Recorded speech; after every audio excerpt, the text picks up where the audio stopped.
Morners, that's Lily. And that's Krystal. And we are... The Morning Report. The Morning Report.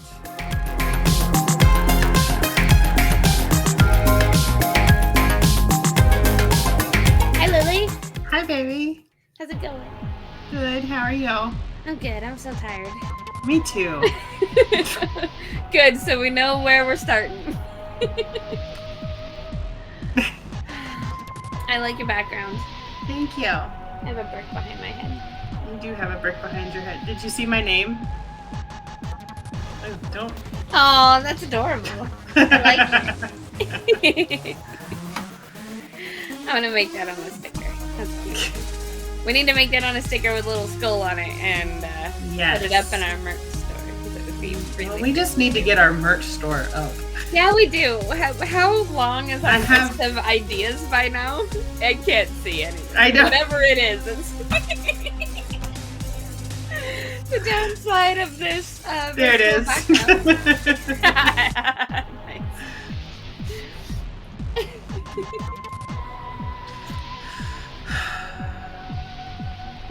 You were such an infant, and I love you for it. Listen, Capri Suns are the fucking best. Aren't they? Don't you love them too?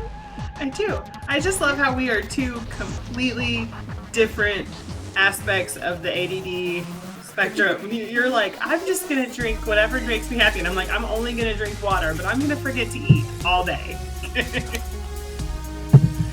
I have eaten something today. I ate some Hershey's Kisses. That's not eating. Listen, I'm not done. And I ate some chips. Okay, I know you know. That's not eating. I chewed up and swallowed it. Well, that's snacking. There is a difference. Well, I have had some snacks today. There you go. And a Capri Sun. And Krystal and I never said we were the true models of perfect I don't think I've health. had any water. I really should just end this podcast right here. You need to go drink water. I need to go eat. We're done. Oh, fuck. Okay. Fucking take care of yourself. I don't know. Fill in the blank with whatever you wanted this podcast episode to be about, because that's what it is. And then we'll just play, 25 minutes of our audio bed, and people can imagine whatever they're recording. In fact, what if that's every episode from there? That way we can really bring our listener base into it's like a pick your own ending. A pick your own ending. Yeah. Book. A choose your own adventure. Choose your own podcast episode. Yes. We just do an intro and an outro, and in between it's just the audio bed. It's a great idea. We could add some giggles in there just for flair. Yeah, it's great. I love it. We need to release one of those, though. April Fool's next year, that's all it is. The Build Your Own Podcast episode. Oh, wait. Happy Pride Month. Happy Pride Month. It's a good month to be gay. Okay. You can actually find things with first of all on them in June. And otherwise, it's kind of hard. It is kind of hard. And so, yeah. Congratulations if you're gay. Yeah. I don't know why, but congratulations. Yeah. And if you're out, then woohoo, we go. Congratulations. And if you're not, then do what you need to do to be safe. And we support you and we love you. I had a very fun conversation with a Southern lesbian a couple days ago. And we both were talking about when in the South, the way you pronounce words means something completely different. So like growing up, I always knew that the word queer was just something weird and a little off. Okay. But if you were queer, you were one of them gay folk. Like, oh, because you grew up in I grew up in South Carolina. Carolina. So it was queer and queer. If you add some extra syllables in there. Okay. The more syllables in a Southern word, the not nice it is. The more not nice it is. I didn't realize that was a thing. Okay. I'm a transplant. Not to the South. Leo says 2-syllable queer. That needs to be a t-shirt too. It does. I'm a 2-syllable queer. I fucking love it. Oh, I'm so sorry for that clap if that just hurt anybody's ears. I forgot for a minute that we were recording this. Alright. I already said that, Leo. Yes, I know it's a t-shirt. I have not encountered that. I keep wanting to reach over and drink more Capri Sun and it's empty. And it's just like the saddest thing, man. Just constant sorrow. Such a man of constant sorrow. I don't actually know how that song goes. Did I sing it right? Yes. That's all I know. I've never seen that movie. Oh shit! I think Lillie was just attacked. That is a I'm so sorry. travesty. Just a travesty. Yeah, it's that good. It's one of my all-time favorites. All-time favorites. Oh, Leo too. What? That is a sin. Really? It's that good? Okay. What the actual fuck? I was like, what the fuck? I don't know. Somehow I missed it. I don't know. Leo, make it happen. Make it so. Give her Earl Grey tea too.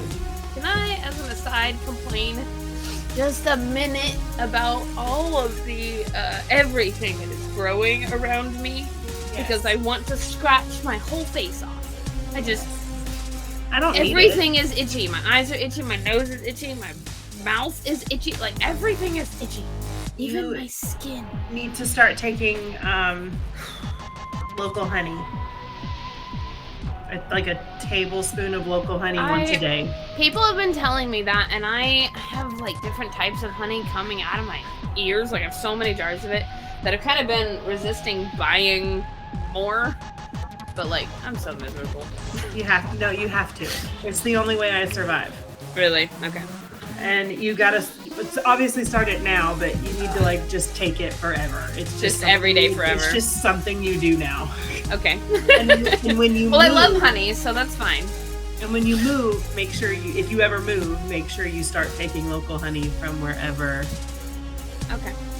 She hasn't seen The Greatest Showman yet either. No, ma'am, I have not. I can't. I'm out. Goodbye. Oh no.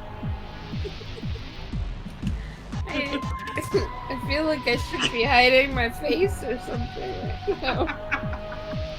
What the hell? This is not a podcast this is not the podcast we had planned for the day. It's not. This is let's add a whole bunch of stuff that Krystal's revealed.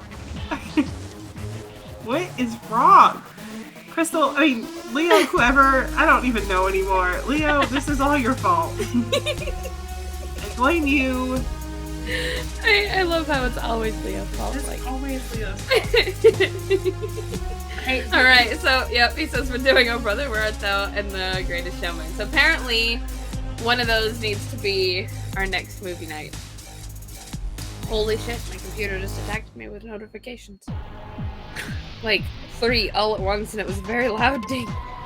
You get a notification, and you get a notification, and Krystal gets 7 notifications.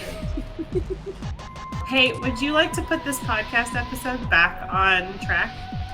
What? No. Okay. Well, then you want to take it off the rails even further? Yeah, let's do that. Whatever you have planned.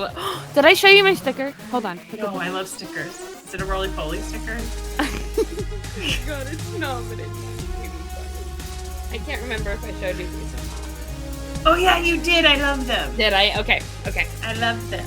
Okay, then please continue. Sorry. Do you like penguins? I love penguins. What about a giant penguin? Giant Yeah. Yeah, I love giant. I didn't know giant penguins were a thing, but I love them. Look, I'm just trying to distract Krystal enough to get the episode back on track, okay? So everybody, we're going to talk about giant penguins. Let's do it. So, you like fossils too. This is right up your alley. Yeah. So, paleontologists unearthed the bones of a 340-pound giant penguin found in New Zealand. 340 pounds. That thing weighs more than I do. I know. The penguin's bigger than me. Just that one. Not all penguins are bigger than you. But just the one.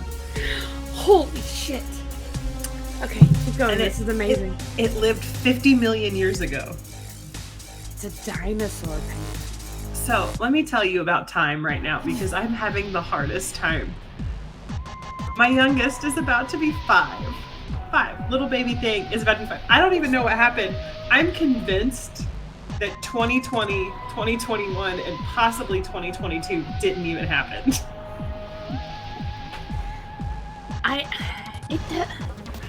Have you been gone that long? Yeah.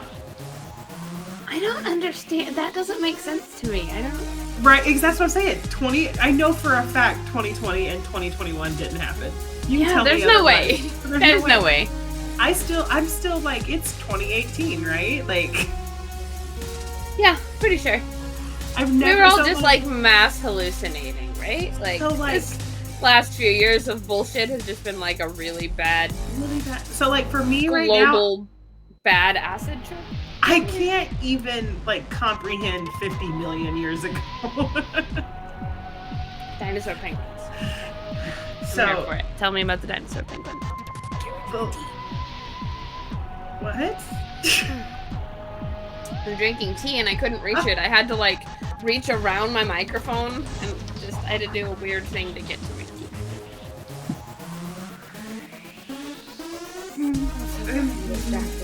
I'm not gonna be a pervert. I'm not gonna be a pervert. I'm not gonna be a pervert. I'm not gonna. We're just gonna talk about a penguin. Let's talk about penguins. Nope, I'm gonna be a pervert. I'm sorry. My poor brain, this is how tired I am. All I heard was weird reach around with my microphone. And I was like, whatever floats your boat, Krystal, but... To record that immersive audio, you know? Yeah, Jesus. How the tables have turned. Oh, have the tables have turned table. Tell me about this fucking penguin. I don't know if I can anymore. Okay. Oh no. The largest known penguin to ever waddle the earth was a 340-pound behemoth. I'm trying not to scream in the microphone.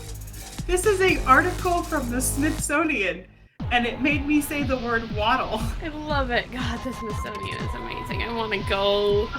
Real bad. So, this penguin was more than 3 times the size, and what the fuck is going on?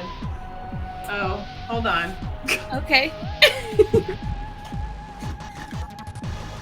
Alright, I'm back. That was the fastest whatever the fuck just happened ever. So, I moved my room around, so instead of the black hole of death now, my closet was cracked and the light was on, so every time I moved my head, it looked like somebody was coming, like looking through the crack in the closet, and I was not having it. Can we just... We need to... I don't know what needs to happen, but you're just gonna have to stop being in that room. Like, ever. Nope, hold on. I didn't close it the first time. I closed it that time. I don't understand how you're getting across your room and back so fast. Well, my closet's literally like a foot from me right now. Fine. So You move your room around? I did. We've not talked about this. I'm now recording on the wall that the bed used to be on. See, I don't know if I can show you. Yeah, see? Nope, I can't. Nope. I can't get it to go away enough. Nah, that's alright. Okay, so you turned everything. I turned everything. Okay, that makes sense. I used to you're record next to the black hole of death. Right, yeah, so like right here, you can see behind my fingers is a window. Yeah. That's where the bed is now, but that's where I used to record. So I got you. Okay. This way is... Your lighting is more consistent, too, now, since you've moved things. Because I'm smarter. Yay. But yeah, so now... Remember the door that would be cracked behind me? Yeah. The one that's that's scared now... the shit out of you. Yeah, that's now right here. Okay. Like right here. Down. So anyway. Okay. I turned into the Flash for a minute. Yeah, it was just so fast. How the fuck? It's my Pride Month power. Hey! Wait, we get powers? I You didn't get yours? No. Oh. No, he told me. It's too late now. Fuck. Okay. You know, we have... I don't even know anymore. We've been just saying whatever the fuck for the last 20 minutes. And we haven't said anything other than that there used to be dinosaur penguins. That's it. That's all we've got now. Yeah, in 20 minutes and a whole bunch of bullshit. Yay. We're so good at this podcast. Who told us we could do this? Oh, we did. And yeah, we you did. guys keep coming back to listen, so... Thanks. Yeah. Everybody shut up. You did this. This is your fault. Yeah. You know what's gonna happen now is all of our views, our listens are gonna start going I know, down. they're gonna be like, oh, all we had to do was not listen for them to shut up. I think Krystal and I would still record this even if nobody listened to it. We would, because it's so much fun. Just makes us happy. We don't need you guys. We appreciate you guys. Don't get me wrong. We appreciate you so much. So much. But we don't need you to have a good this time. with no listeners. We will not shut the fuck up. You can't make that. You cannot hold us down. Well, you could. No, not doing that. Never mind. Did you see Leo's comment in the chat? I Guys, think that be needs prepared. to be our inaugural Be thing. prepared for a shitload of t-shirts Oh to god, drop. yes. Someday we're gonna get off our ass and make shit work. Wow. And you guys will have rad, hilarious t-shirts that you can buy to help the show be better. We can buy some more Better? equipment. This is as good as it gets. We could buy more equipment. We could buy stickers. Alright. Penguin. Shut up, Leo. We're done. Penguin. Penguins. Yeah. All right. Oh god, you're so... Why do you talk so much? Why?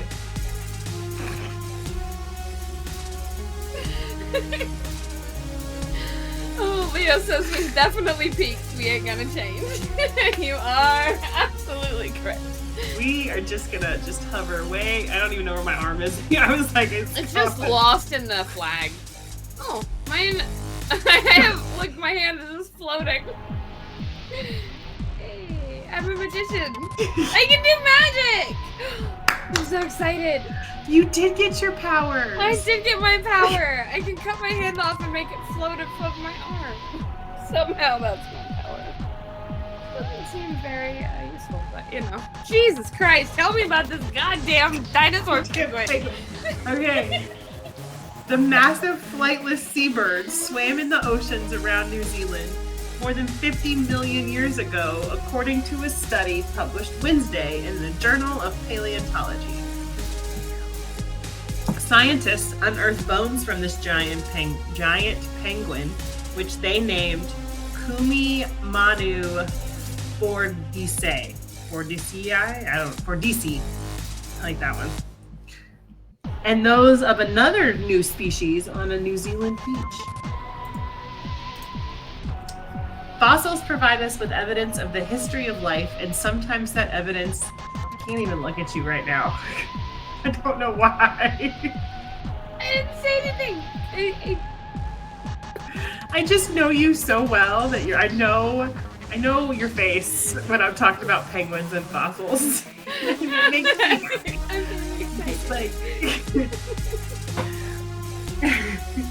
And then sometimes that evidence is truly surprising. Co-author Daniel Field from the University of Cambridge's Department of Earth Sciences says in a statement,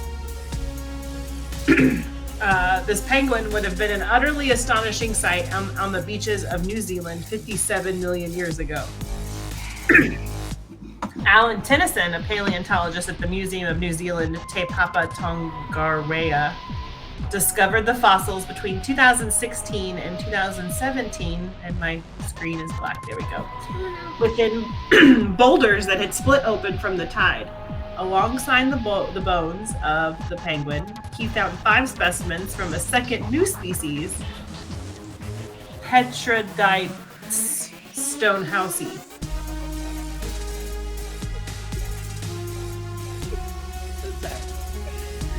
I couldn't do any better. No, it's not you. I was cracking up on my own. Okay. A fossil from the known giant penguin, Kumimanu baisei, and 2 smaller humeri from a smaller unnamed penguin species. That's so cool.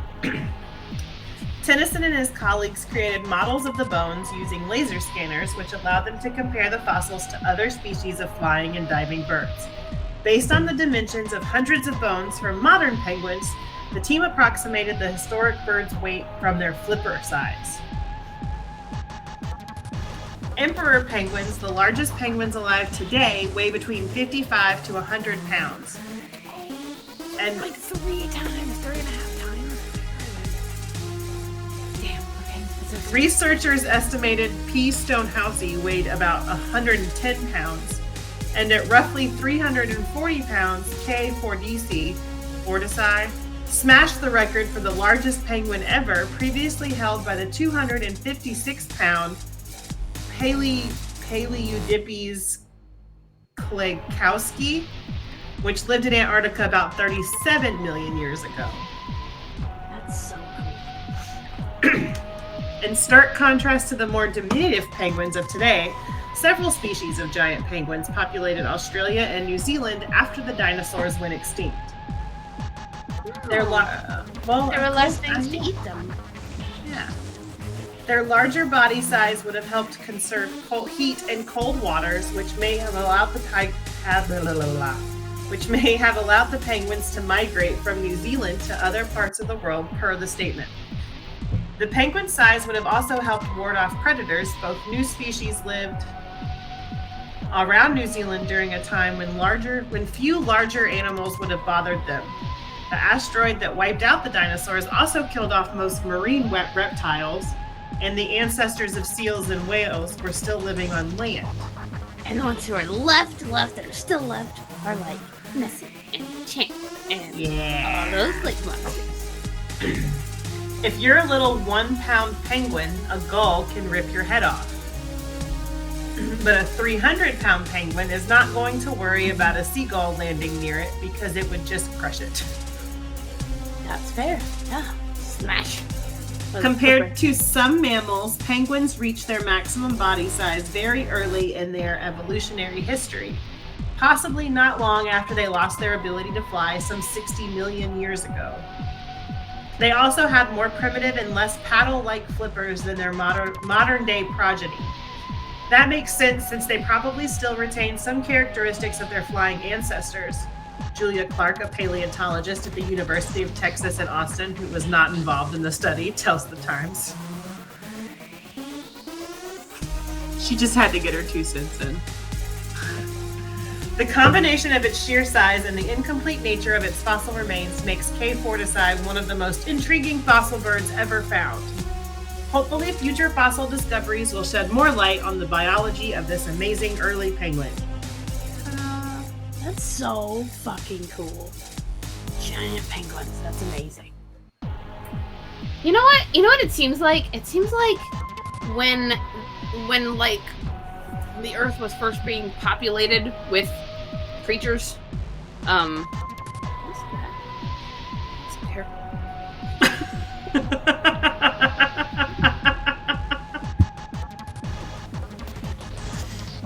Like a weird connection somewhere, but I don't know where it is. So it seems like when the Earth was first being like populated with creatures, nature was just like, let's make everything as big as we can, and we'll see what happens. And then we'll shut up, Leo. And then we'll we'll modify it from there. We'll make it fit from there. Because everything was just fucking massive. And now it's like, oh, okay, things have all kind of figured out where they fit in a space. But it was just like, nature was like, make everything as big as possible.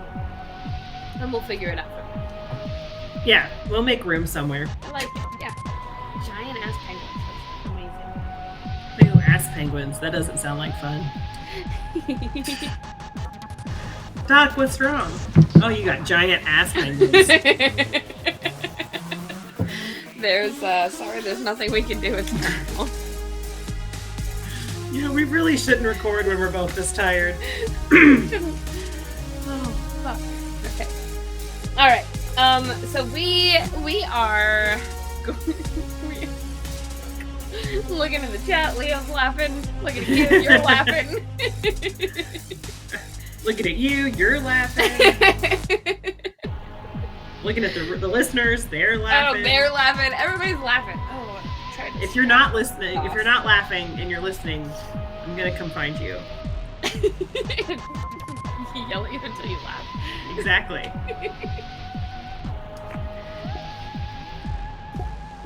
So, for June, for all of Pride Month, for all 4 episodes that we released this month, we're going to be doing a little mini-series on the Stonewall Uprising. Because it's a pretty incredible story. It's a pretty big story. There's a lot of information, and there's way too much to cover in one episode. We are just going to dive right in. Do it. So we're going to start with Queer America before Stonewall. Queer. 2-syllable queer. Queer. Not unlike LA and other major cities across the US, the story of queer people in New York City is tied to the places where they were allowed to be themselves in public. Gay bars.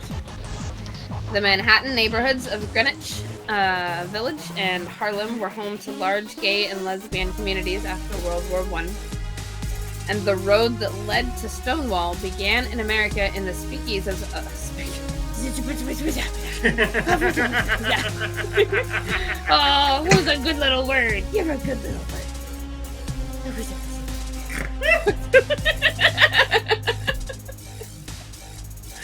Sorry, you were laughing, so I just kept going.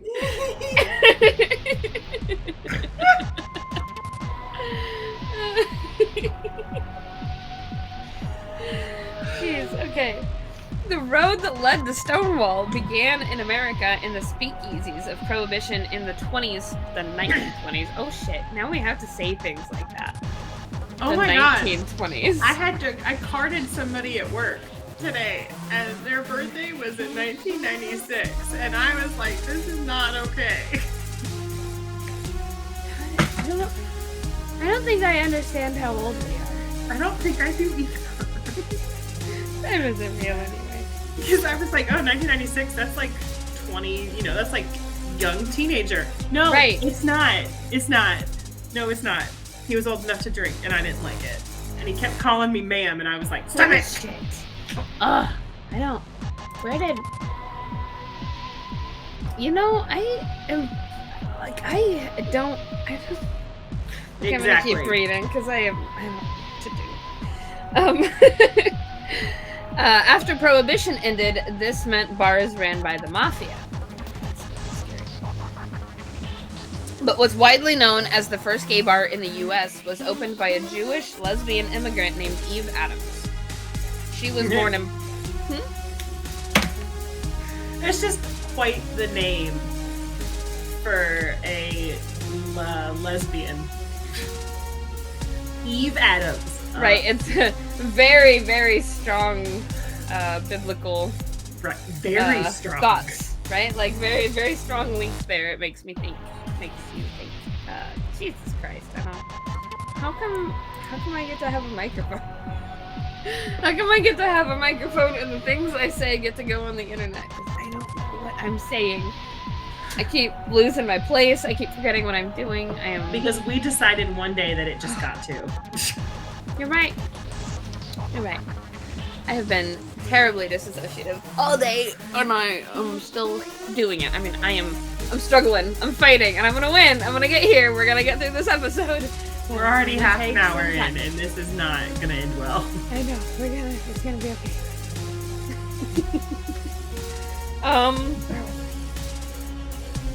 Eve Adams. She was born in Poland and moved to New York City. I said Poland so excitedly. She was born in Poland. Woo! Like, if I just say random words really excitedly, will it cover up the fact that I am exhausted? No. Does it work that way? No. Because you're going to do it, and I'm going to go, woo! And then we're going to laugh. And this episode is 4 hours long. Oh, God. Part 1 is going to be 4 parts. So, I just know that you have to edit this, so you keep doing what you got to do there. You are correct. This one's gonna take some brain power. This one might not get edited tonight. It might be tomorrow. That's probably better. That's probably for the best. Whew. Okay. She was born in Poland and moved to... We gotta do it.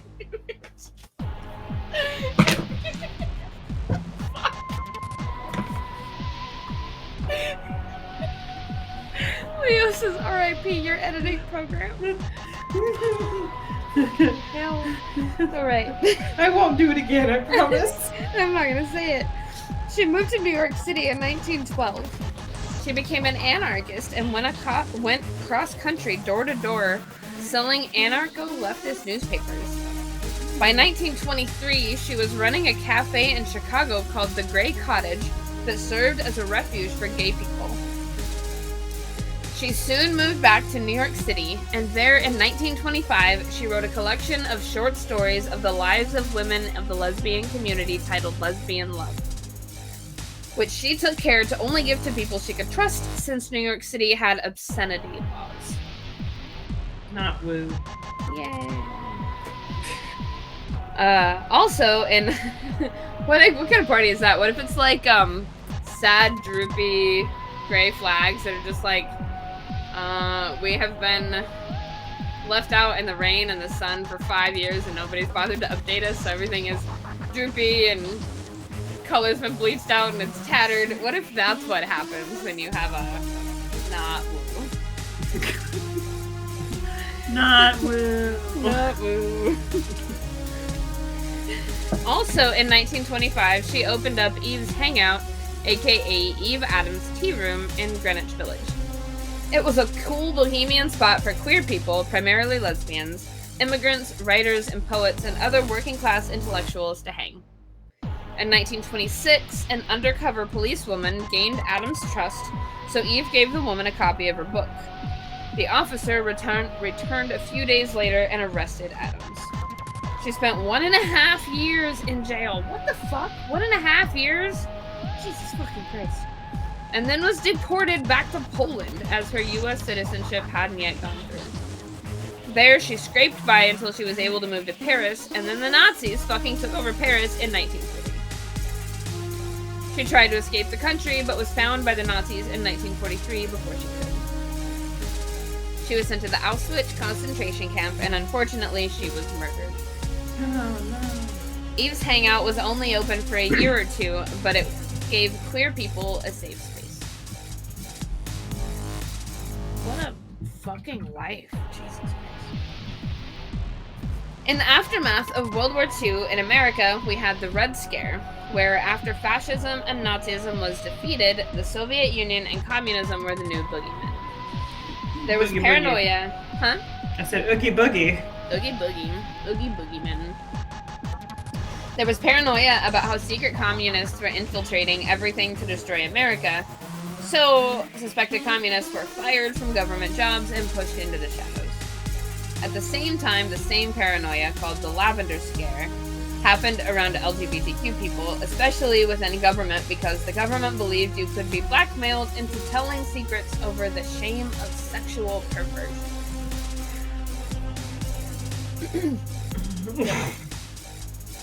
Of course, this excuse was also used to discharge gay men from the military. Not only were LGBTQ people seen as deviants, up until 1962, practicing homosexuality was against the law everywhere. But what if you're a professional? If you're a professional at it, it's not practicing. So how can you arrest me? You're right. You're right. Just saying.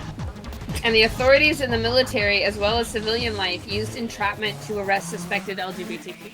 That's a big not woo. Not woo. In the U.S., in response to the Lavender Scare, a communist who was tired of hiding in the shadows, named Harry Hay, started the Manhattan...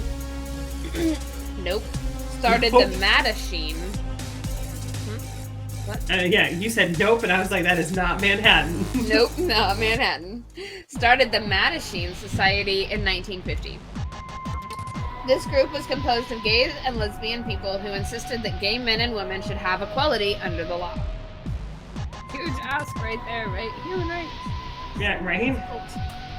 By the 1950s, the society was in San Francisco, Chicago, Washington, D.C., and in New York City. Woo! Big woo. The Doctors of Bilitis was the first lesbian civil and political rights organization in America, started in 1955 in San Francisco. These groups held peaceful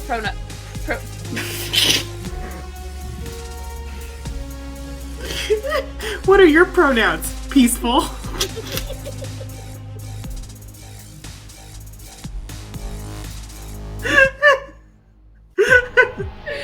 Ah! Fuck. What? Why can't I say words? These groups held peaceful protests in sit-ins and bars where LGBTQ people weren't allowed to drink. The Mattachine Society fought against the police using entrapment to arrest queer people. Still, some saw these organizations as too willing to assimilate. This was the era of some believing queer attraction was a mental illness, and a lot of queer people themselves still believed there was something wrong with them. There was a trans man named Reed Erickson who was really rich. He funded these groups and almost every bit of trans activism, education, and research in the 1960s and 70s in the United States. He funded various gender identity clinics, including Johns Hopkins Gender Identity Clinic, where the first male-to-female gender reassignment surgery in America happened in 1966. Woo! Fucking cool. He also funded a lot of social and mental health programs for LGBTQ and transgender people. He himself began transitioning in 1963, but another really cool thing about Erickson is he had a pet leopard named Henry, who he took everywhere. How did we... And if we... I need a picture of Henry, and if we can find one, we'll put one up right here, because that's amazing. Wait, hold on. I like that we were like, you know, this trans man, blah, blah, blah, but something else that's really cool about him? He's got a fucking leopard! Yep. Named Henry. Named Henry. Somehow it's cooler that his leopard's name is Henry. Oh. We're gonna stop there. With fucking the amazing Henry the leopard. And hopefully when we come back next week, I'll know how to speak English again. Probably not. Man, this is difficult. But thanks for sticking with us. Thanks for getting... Yay! Yay! Big woo. Big woo. So, I have a cool thing that I wanted to tell you about when we got to the end of the episode. Yes. So, I like Starbucks, right? And there's one up the road, so I go there maybe once a week or something. Yeah. And I order through the app so I can get the rewards points. Well, I had a handful of rewards points that were going to expire the 1st of June if I didn't use them. So I went through the drive-thru and I was like, hey, or I ordered a cup with my order, and when I got there, they were like, hey, we can't see which cup you wanted. We can only see that there's a barcode. Which one do you want? And I was like, oh, I just have points that I don't want to expire when I use them on something. Surprise me. I like bright colors. And they were like, oh, okay, hold on. And they disappeared for like a couple of minutes, and then they come back to the speaker, and they were like, hey, I need to go ahead and pull up. They're arguing about which one to give you. It's like, okay, I'm so excited, right? And I'm gonna have to turn off the AI so you can actually see what I'm talking about. Give me a second. The one that they gave me was amazing, and I love it.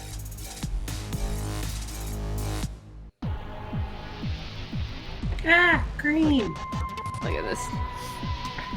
Oh, I love it. Isn't that amazing? It's part of Starbucks Pride collection this year.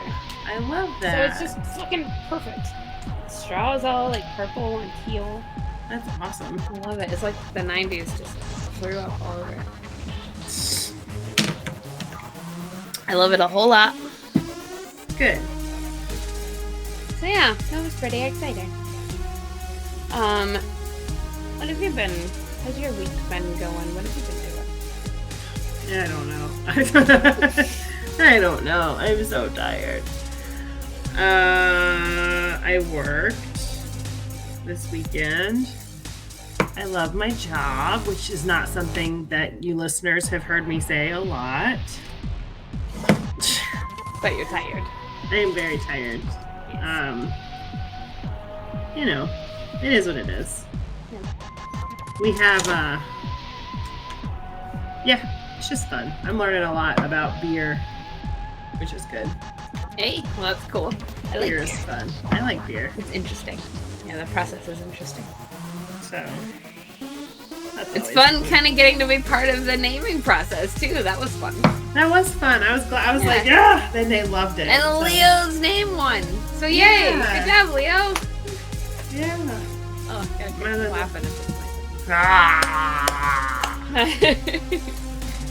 Okay.